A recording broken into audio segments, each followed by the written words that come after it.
2 വർഷങ്ങൾക്ക് മുന്നേ നാസ അവരുടെ സോഫിയ എന്നൊരു ടെലിസ്കോപ്പിന്റെ പ്രവർത്തനം അവസാനിപ്പിച്ചു. ഈ പേരൊരുപക്ഷെ നിങ്ങളിൽ ഭൂരിപക്ഷം പേരും കേട്ടിട്ടുണ്ടായിരിക്കില്ല. കാരണം ഇത് അത്രത്തോളം പ്രശസ്തമായ ഒരു ടെലിസ്കോപ്പ് അല്ല. പക്ഷേ ഹബിളിനെയും JWSTയും പോലെ തന്നെ ഇതും നാസയ്ക്ക് വളരെ പ്രധാനപ്പെട്ട ഒരു ടെലിസ്കോപ്പ് ആയിരുന്നു. അതുകൊണ്ടാണ് ഓരോ വർഷവും 700 കോടി രൂപയിലും കൂടുതൽ കാശ് ഈ ടെലിസ്കോപ്പിന് വേണ്ടി ചിലവഴിച്ചിരുന്നത്. അതായത് ഏകദേശം ഹബിൾ ടെലിസ്കോപ്പിന് വേണ്ടി മുടക്കുന്നതിന്റെ അത്ര കാശ്. മറ്റെല്ലാ ടെലിസ്കോപ്പുകളിൽ നിന്നും ഇത് തികച്ചും വ്യത്യസ്തമാണ്. കാരണം ഇതൊരു ഗ്രൗണ്ട് ബേസ്ഡ് ടെലിസ്കോപ്പുമല്ല, അതേസമയം ഇതൊരു സ്പേസ് ടെലിസ്കോപ്പുമല്ല. എന്നുവെച്ചാൽ ഇത് നിലത്ത് നിർമ്മിച്ചു വെച്ചിരിക്കുന്ന ടെലിസ്കോപ്പുമല്ല, എന്നാൽ ബഹിരാകാശത്തിൽ സ്ഥാപിച്ചിരിക്കുന്നതുമല്ല. പകരം ഇത് രണ്ടിന്റെയും ഇടയിൽ ഭൂമിയുടെ അന്തരീക്ഷത്തിലൂടെ പറന്നു നടക്കുന്നതാണ്. അപ്പോൾ മറ്റ് 2 തരം ടെലിസ്കോപ്പുകളുടെയും ഗുണങ്ങളും കഴിവുകളും ഇതിനുണ്ട്. അതിനാൽ ബഹിരാകാശ പര്യവേഷണ രംഗത്തിൽ ഇത് വളരെ പ്രധാനപ്പെട്ട സംഭാവനകൾ നൽകിയിട്ടുണ്ട്. ശരിക്കും എന്താണ് സോഫിയ ടെലിസ്കോപ്പ് എന്നും എന്താണ് അതിന്റെ പ്രത്യേകതകളെന്നും അതിൽ നിന്നും എന്തൊക്കെയാണ് നമ്മൾ കണ്ടെത്തിയതെന്നും നമുക്ക് നോക്കാം.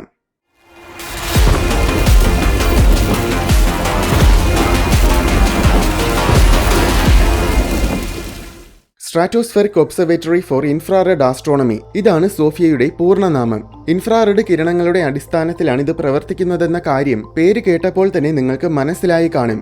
ഒരുപാട് മോഡിഫൈ ചെയ്ത ഒരു ബോയിങ് 747 വിമാനത്തിലാണ് സോഫിയ ടെലിസ്കോപ്പിനെ വെച്ചിരിക്കുന്നത്. ഇത് നാസയുടെ മാത്രം ടെലിസ്കോപ്പ് അല്ല. നാസയ്ക്കൊപ്പം ഈ പദ്ധതിയിൽ ജർമ്മനിയുമുണ്ട്. എന്തിനാണ് ഇങ്ങനെ വിമാനത്തിൽ ടെലിസ്കോപ്പ് വെച്ചത്?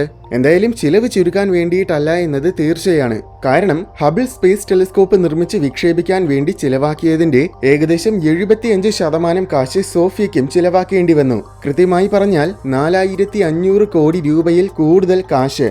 അതുമാത്രമല്ല, തുടക്കത്തിൽ പറഞ്ഞതുപോലെ ഇത് മെയിൻറ്റെയിൻ ചെയ്യാൻ ഓരോ വർഷവും വൻതോതിൽ കാശ് ചിലവാക്കേണ്ടി വന്നിരുന്നു. അതുപോലെ തന്നെ ഇതിന്റെ ഇന്ധന ചിലവും കുറവൊന്നുമല്ല. ബോയിങ് 747ന്റെ ടാങ്കിൽ 2.5 ലക്ഷം ലിറ്റേഴ്സിൽ കൂടുതൽ ഇന്ധനം കൊള്ളും. ഒരു തവണ ഇതിന്റെ ടാങ്ക് നിറയ്ക്കാൻ 1.5 കോടിയോളം രൂപ ചിലവാക്കേണ്ടതുണ്ട്. 10 മണിക്കൂറുകൾ നേരത്തേക്കായിരിക്കും ഇതൊരു തവണ പറക്കുന്നത്. ഓരോ തവണ പറക്കുമ്പോഴും ടാങ്കിലെ പകുതിയിൽ കൂടുതൽ ഇന്ധനവും കത്തിത്തീരും. താരതമ്യേന പറഞ്ഞാൽ ചില റോക്കറ്റുകൾ ചിലവാക്കുന്നതിന്റെ അത്രത്തോളം ഇന്ധനം ഇതും ഓരോ തവണ പറക്കുമ്പോഴും ചിലവാക്കുന്നുണ്ട്. അതും ആഴ്ചയിൽ 3 തവണ ഇത് പറക്കുമെന്ന കാര്യവും കൂടെ ഓർക്കുമ്പോൾ ഇതിന്റെ ഇന്ധന ചിലവ് ചില്ലറയ്ക്കൊന്നുമല്ല എന്ന കാര്യം നമുക്ക് മനസ്സിലാകും. അങ്ങനെ മൊത്തത്തിൽ ഇതിന്റെ വർഷം തോറുമുള്ള മെയിന്റനൻസ് ചിലവ് വളരെ കൂടുതലായിരുന്നു. അത് തന്നെയാണ് ഈ പദ്ധതി അവസാനിപ്പിക്കാനുള്ള ഏറ്റവും പ്രധാന കാരണവും. എന്നാൽ മറ്റ് ടെലിസ്കോപ്പുകളെ അപേക്ഷിച്ച് ഇതിന് ചില ഗുണങ്ങളുണ്ട്. ഭൂമിയുടെ അന്തരീക്ഷം മറയ്ക്കുന്നത് കാരണം ഗ്രൗണ്ട് ബേസ്ഡ് ടെലിസ്കോപ്പുകൾക്ക് പ്രപഞ്ചത്തിനെ കാണാൻ കഴിയുന്നതിൽ ചില പരിമിതികളുണ്ട്. എന്നാൽ സ്പേസ് ടെലിസ്കോപ്പുകൾക്ക് ആ പ്രശ്നമുണ്ടായിരിക്കില്ല. ഗ്രൗണ്ട് ബേസ്ഡ് ടെലിസ്കോപ്പുകൾക്ക് കാണാൻ കഴിയുന്നതിനേക്കാൾ കൂടുതൽ വ്യക്തമായിട്ട് സ്പേസ് ടെലിസ്കോപ്പുകൾക്ക് പ്രപഞ്ചത്തിനെ കാണാൻ പറ്റും.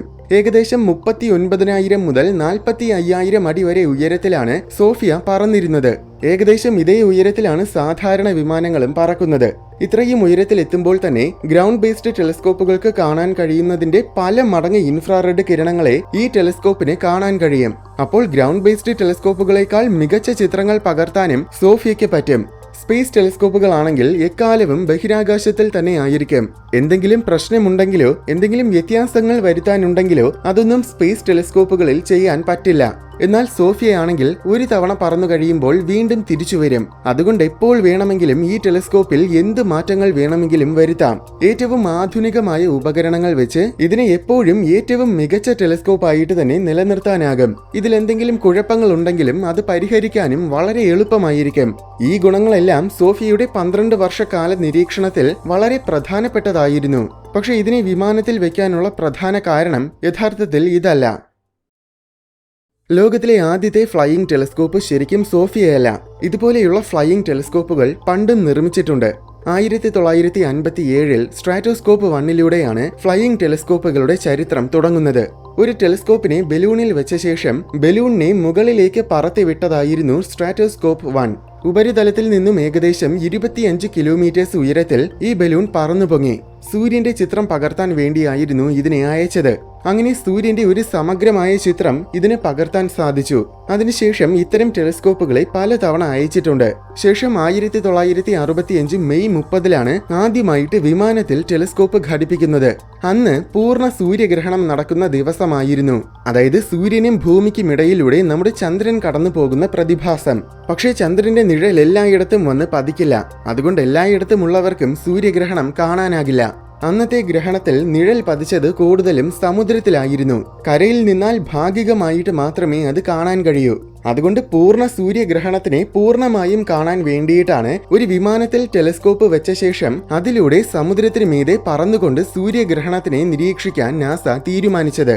അങ്ങനൊരു പറക്കുന്ന ടെലിസ്കോപ്പിന് മാത്രമേ അത് ചെയ്യാൻ കഴിയൂ. എന്തെന്നാൽ സ്പേസ് ടെലിസ്കോപ്പുകളെയും ഗ്രൗണ്ട് ബേസ്ഡ് ടെലിസ്കോപ്പുകളെയും നമുക്ക് ആവശ്യമുള്ള സ്ഥലത്തിൽ കൊണ്ടുപോയി പെട്ടെന്ന് വെക്കാൻ കഴിയില്ല. കൺവെയർ 990 കൊറോണാഡോ എന്നൊരു വിമാനത്തിലാണ് അന്ന് ആദ്യമായിട്ട് ഒരു ടെലിസ്കോപ്പ് വെച്ചത്. ആ ടെലിസ്കോപ്പിന് ഗലീലിയോ എന്ന് പേരും നൽകിയിരുന്നു. ഗലീലിയോ ടെലിസ്കോപ്പിന്റെ സൂര്യഗ്രഹണ നിരീക്ഷണം വലിയ വിജയമായി മാറി.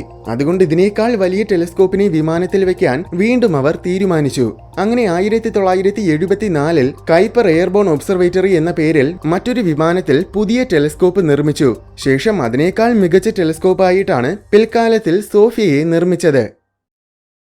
സഞ്ചരിച്ചു കൊണ്ടിരിക്കുന്ന ഒരു വിമാനത്തിൽ വെച്ച് ടെലിസ്കോപ്പിലൂടെ ബഹിരാകാശ ചിത്രങ്ങൾ പകർത്തുക എന്നത് വളരെ ബുദ്ധിമുട്ടുള്ള കാര്യമാണ്. കാരണം അന്തരീക്ഷത്തിലൂടെ സഞ്ചരിക്കുമ്പോൾ വിമാനത്തിന് എപ്പോഴും നല്ല രീതിയിൽ കുലുക്കമുണ്ടായിരിക്കും. ഈ കുലുക്കത്തിനിടയിൽ 100 കണക്കിന് കോടി പ്രകാശ വർഷങ്ങൾക്കകലെയുള്ള വസ്തുക്കളുടെ ചിത്രങ്ങൾ ഈ ടെലിസ്കോപ്പ് പകർത്തേണ്ടതുണ്ട്. അങ്ങനെ പറയുമ്പോൾ ഒരുപക്ഷെ അത് എത്രത്തോളം പ്രയാസമാണെന്ന് നിങ്ങൾക്ക് മനസ്സിലായെന്ന് വരില്ല. എങ്കിൽ നിങ്ങളുടെ മൊബൈൽ ഫോണിന്റെ ക്യാമറ എടുത്ത് അകലെയുള്ള ഒരു വസ്തുവിനെ പരമാവധി സൂം ചെയ്യുമ്പോൾ നിങ്ങളുടെ കൈ ചെറുതായിട്ടൊന്ന് അനങ്ങിയാൽ തന്നെ ക്യാമറ എത്രത്തോളം ഷേക്ക് ആകുമെന്ന് ചിന്തിച്ചു നോക്കൂ. അത് കാരണം നിങ്ങൾ ഉദ്ദേശിക്കുന്ന വസ്തുവിനെ ഫോക്കസ് ചെയ്യാൻ വളരെ ബുദ്ധിമുട്ടായിരിക്കും. ഇതേ ബുദ്ധിമുട്ടാണ് സോഫിയയുടെ കാര്യത്തിലും. പക്ഷേ സോഫിയയുടെ ഫോക്കസ് ചെയ്യാനുള്ള ബുദ്ധിമുട്ട് മൊബൈൽ ഫോണിന്റെ അവസ്ഥയേക്കാൾ 10,000 മടങ്ങ് തീവ്രമാണെന്ന് പറയേണ്ടി വരും. അത് മാത്രമല്ല, മറ്റൊരു പ്രധാന പ്രശ്നം അന്തരീക്ഷത്തിന്റെ ഒരുപാട് മുകളിലൂടെ പറക്കുന്നതിനാൽ ഇത് തണുത്തു വിറച്ചായിരിക്കും ഇരിക്കുന്നത്. എന്നാൽ വിമാനം നിലത്തിറങ്ങിയ ഉടനെ അത് ചൂടാകുന്നതിനാൽ അനന്തരഫലമായി ടെലിസ്കോപ്പിന്റെ മിറർ പൊട്ടിപ്പോകാനുള്ള സാധ്യതയുണ്ട്. അതുപോലെ വിമാനത്തിന്റെ ഒരു വലിയ വാതിൽ തുറക്കുമ്പോഴാണ് സോഫിയയ്ക്ക് ബഹിരാകാശം കാണാൻ കഴിയുന്നത്. ഇങ്ങനെ തുറക്കുമ്പോൾ അതിവേഗത്തിൽ വീശുന്ന കാറ്റ് കാരണം ഒരുപക്ഷെ വിമാനത്തിന്റെ നിയന്ത്രണം നഷ്ടപ്പെടാനുള്ള സാധ്യതയുണ്ട്. ഈ പ്രശ്നങ്ങളെല്ലാം പരിഹരിക്കുക എന്നത് ശാസ്ത്രജ്ഞരുടെ വലിയൊരു വെല്ലുവിളിയായിരുന്നു. ഒരു കൂട്ടം മാഗ്നറ്റിക് ടോർക്ക് മോട്ടോഴ്സിന്റെ സഹായത്തോടെയാണ് സോഫിയയെ വിമാനത്തിൽ ഘടിപ്പിച്ചിരുന്നത്. കുലുക്കം സംഭവിക്കുമ്പോൾ അതിനെതിരായിട്ട് ഈ മോട്ടോഴ്സ് ചലിക്കും. അതുകൊണ്ട് എത്ര കുലുക്കമുണ്ടെങ്കിലും അത് ടെലിസ്കോപ്പ് അറിയുക പോലുമില്ല. ബഹിരാകാശ വസ്തുക്കളെ കൃത്യമായി ട്രാക്ക് ചെയ്യാൻ നിരവധി ജൈറോസ്കോപ്പുകളും ഹൈ സ്പീഡ് ക്യാമറകളും ഉണ്ടായിരുന്നു. തുറക്കേണ്ട ഡോറിന്റെ ഇടതുവശത്തിൽ റാമ്പ് പോലത്തെ ഒരു ഘടനയുണ്ടായിരുന്നു. അത് കാരണം 850 km/h വേഗത്തിൽ കാറ്റ് വീശിയാലും വിമാനത്തിന് യാതൊരു പ്രശ്നവുമില്ല. സീറോഡർ എന്ന ഒരുതരം ഗ്ലാസ് സെറാമിക് കോമ്പോസിറ്റ് പദാർത്ഥം ഉപയോഗിച്ചാണ് ടെലിസ്കോപ്പിന്റെ കണ്ണാടി നിർമ്മിച്ചത്. അതുകൊണ്ട് താപനിലയിലെ വ്യത്യാസം ഈ കണ്ണാടിയെ ബാധിക്കില്ല. ചുരുക്കി പറഞ്ഞാൽ നാസയുടെയും ജർമ്മനിയുടെയും ഒരു എഞ്ചിനീയറിംഗ് അത്ഭുതം തന്നെയായിരുന്നു സോഫിയ. 2009 സോഫിയ ആദ്യമായിട്ട് പറന്നത്. എന്നാൽ അതിന്റെ ശരിക്കുമുള്ള ശാസ്ത്ര ദൗത്യം തുടങ്ങിയത് 2014 5 വർഷത്തേക്കായിരുന്നു ഈ ദൗത്യം ആദ്യം അവർ പ്ലാൻ ചെയ്തത്. എന്നാൽ പിന്നീട് വീണ്ടും 3 വർഷത്തേക്ക് കൂടെ നീട്ടി. പക്ഷേ ആദ്യത്തെ 5 വർഷങ്ങളിൽ നടത്തിയ നിരീക്ഷണങ്ങളിൽ നിന്നുമുള്ള ഡാറ്റ വെറും 178 ശാസ്ത്ര പഠനങ്ങളിൽ മാത്രമേ ഉപയോഗിക്കാൻ പറ്റിയുള്ളൂ. അതേ കാലയളവിൽ ഹബിൾ നടത്തിയ നിരീക്ഷണങ്ങളിൽ നിന്നുമുള്ള ഡാറ്റ 900 ശാസ്ത്ര പഠനങ്ങൾക്ക് ഉപയോഗപ്പെട്ടു. അതുകൊണ്ട് ശാസ്ത്രരംഗത്തിൽ സോഫിയ നൽകുന്ന സംഭാവനകൾ അതിന്റെ പ്രവർത്തനത്തിനു വേണ്ടി ചിലവാക്കുന്ന തുകയെ സാധൂകരിക്കുന്നില്ല എന്ന കാരണത്താൽ ഇനി ഇതിനെ നിലനിർത്തേണ്ട കാര്യമില്ല എന്ന് നാസയ്ക്ക് തോന്നി. അത് മാത്രമല്ല, ഇതിനു വേണ്ടി ചിലവാക്കുന്ന കാശ് മറ്റ് പ്രധാനപ്പെട്ട ദൗത്യങ്ങൾക്ക് വേണ്ടി ചിലവാക്കുന്നതാണ് കൂടുതൽ ഉചിതമെന്നും നാസ തിരിച്ചറിഞ്ഞു. അതിനു പുറമെ സോഫിയയേക്കാൾ വളരെയധികം മെച്ചപ്പെട്ട JWST വന്നതോടെ പിന്നെ സോഫിയ വെറും പാഴായി മാറി. ഈ കാരണങ്ങൾ കൊണ്ടാണ് സോഫിയയെ 2022 നാസ ഷെഡിലാക്കിയത്. എന്നിരുന്നാലും പ്രവർത്തിച്ച കാലം അത്രയും സോഫിയയിലൂടെ പല കാര്യങ്ങളും നമുക്ക് കണ്ടെത്താൻ സാധിച്ചിട്ടുണ്ട്. സോഫിയ ഒരു ഇൻഫ്രാറെഡ് ടെലിസ്കോപ്പ് ആയതിനാൽ സാധാരണ ടെലിസ്കോപ്പുകൾക്ക് കാണാൻ കഴിയുന്നതിനേക്കാൾ കൂടുതൽ കാര്യങ്ങൾ ഇതിന് കാണാൻ കഴിയും. അങ്ങനെ സോഫിയ കണ്ട ഒരു ചിത്രമാണിത്. ഇത് ഏകദേശം 1344 പ്രകാശ വർഷങ്ങൾക്കകലെയുള്ള ഓറിയോൺ നെബുലയിലെ ഒരു നക്ഷത്രത്തിന്റെ ചിത്രമാണ്. നെബുലകളെല്ലാം വാതകങ്ങൾ കൊണ്ട് നിറഞ്ഞതായിരിക്കും. അതുകൊണ്ട് സാധാരണ ടെലിസ്കോപ്പുകൾക്ക് നെബുലകൾക്കുള്ളിൽ എന്താണുള്ളതെന്ന് വ്യക്തമായിട്ട് കാണാൻ പറ്റില്ല. എന്നാൽ സോഫിയയ്ക്ക് അത് കാണാൻ പറ്റും. പുതുതായിട്ട് രൂപം കൊണ്ട ഒരു നക്ഷത്രം അതിശക്തമായ ഊർജ പ്രവാഹങ്ങളിലൂടെ അതിനു ചുറ്റുമുള്ള വാതകങ്ങളെയും പൊടികളെയും പുറന്തള്ളുന്ന ദൃശ്യമാണ് ഈ ചിത്രത്തിൽ നമ്മൾ കാണുന്നത്. ഇങ്ങനെ ചുറ്റുമുള്ള വാതകങ്ങളെയും പൊടികളെയും തള്ളിക്കളയാനുള്ള ശക്തി സൂപ്പർനോവയ്ക്ക് സമാനമായ പ്രതിഭാസങ്ങൾക്ക് മാത്രമേ ഉള്ളൂവെന്നാണ് പണ്ട് നമ്മൾ കരുതിയിരുന്നത്. എന്നാൽ സോഫിയയിലൂടെ കണ്ട ഈ ദൃശ്യത്തിൽ നിന്നും ആ ധാരണ തെറ്റായിരുന്നുവെന്ന് നമുക്ക് മനസ്സിലാക്കാൻ പറ്റി. അത് മാത്രമല്ല, ഇങ്ങനെ പുതിയ നക്ഷത്രങ്ങൾ ചുറ്റുമുള്ള പൊടികളും വാതകങ്ങളും തള്ളി അകറ്റുന്നതിനാൽ അവയുടെ സമീപത്തിൽ വീണ്ടും പുതിയ നക്ഷത്രങ്ങൾ ഉണ്ടാകാനുള്ള സാധ്യത കുറവാണെന്നും ഇതിലൂടെ ശാസ്ത്രജ്ഞർ മനസ്സിലാക്കി. ഇത് ഏകദേശം 3000 പ്രകാശവർഷങ്ങൾക്കകലെയുള്ള NGC 7027 എന്ന മറ്റൊരു നെബുലയുടെ ചിത്രമാണ്. സോഫിയയിലൂടെ ഇതിനെ നിരീക്ഷിച്ചപ്പോഴാണ് സ്പേസിലുള്ള ഹീലിയം ഹൈഡ്രൈഡ് എന്ന തന്മാത്രയെ ആദ്യമായിട്ട് ശാസ്ത്രജ്ഞർ കണ്ടെത്തിയത്. പ്രപഞ്ചത്തിന്റെ ആദ്യകാലത്തിൽ കൂടുതൽ സങ്കീർണമായ പദാർത്ഥങ്ങളെ നിർമ്മിക്കാൻ കാരണമായത് ഈ തന്മാത്രയായിരിക്കുമെന്ന് പണ്ടേ തന്നെ ശാസ്ത്രജ്ഞർ സംശയിച്ചിരുന്നു. പക്ഷേ ഈ തന്മാത്ര പ്രപഞ്ചത്തിൽ നിലനിൽക്കുന്നുണ്ടെന്ന് സ്ഥിരീകരിക്കാനുള്ള യാതൊരു തെളിവും സോഫിയയിലൂടെ ഇതിനെ കണ്ടെത്തുന്നതുവരെ ഉണ്ടായിരുന്നില്ല. യഥാർത്ഥത്തിൽ ലാബിലല്ലാതെ ഈ തന്മാത്രയെ വേറെ ഒരിടത്തും കണ്ടിട്ടുണ്ടായിരുന്നില്ല. അതുകൊണ്ട് തന്നെ സോഫിയയിലൂടെയുള്ള ഈ കണ്ടെത്തൽ ശരിക്കും പ്രപഞ്ചത്തിനെ കുറിച്ച് മനസ്സിലാക്കാൻ വലിയൊരു സഹായമായി മാറി. ഇതുപോലെ വേറെയും നിരവധി കാര്യങ്ങൾ സോഫിയയിലൂടെ ശാസ്ത്രലോകം മനസ്സിലാക്കിയിട്ടുണ്ട്. സോഫിയയുടെ നിരീക്ഷണങ്ങൾ വളരെ കുറച്ച് കണ്ടെത്തലുകൾക്ക് മാത്രമേ വഴിയൊരുക്കിയുള്ളൂവെങ്കിലും ആ കണ്ടെത്തലുകളെല്ലാം ബഹിരാകാശ പര്യവേഷണ രംഗത്തിൽ വളരെ പ്രധാനപ്പെട്ടതായിരുന്നു.